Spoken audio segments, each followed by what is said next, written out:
All right, I'm back doing some greatest common factor. So we're looking at trying to factor out what we've got here.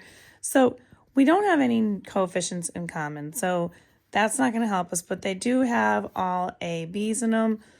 The highest exponent I have here that they all have in common is just a to the first power. So I'm going to pull an a out. Same thing goes with our b's. The highest exponent we have is a b, so b to the first. And then I need to make sure that when I am factoring out that my inside of my parentheses ends up being what I need it to be up here. So the coefficients that I have for all three of these, because I don't have a coefficient out here, each one of these pieces is going to have a coefficient of that number. Now I need a, b to the second power. So I've got the 3 here, I have the a, and I need b to the second. So that means I need to do b times b inside here. Now this is a -5 because again, the numbers, the coefficients that are here, I have to do all of them because they're nothing got pulled out. And then I need to get an a squared here. So in order for me to get an a squared, I need a times a. Now this is just b, so the b is already out here, so we're good with that. And then I have a plus 8.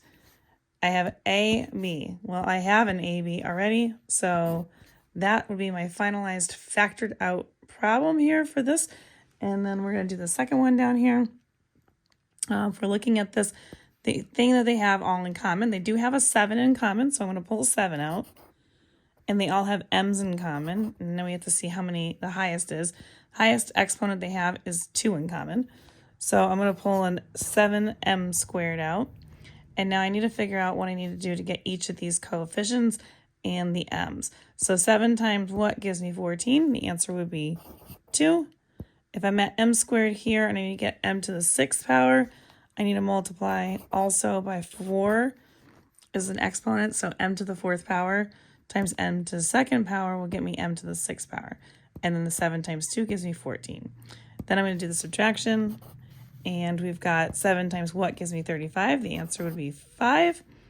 M squared, if I have m to the 3rd, I need another m here to be multiplied.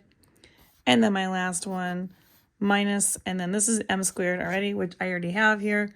So all I have to do is put -1, and I am all set with factoring. And if you want more questions like this, you can find them on my YouTube channel, You Want Algebra.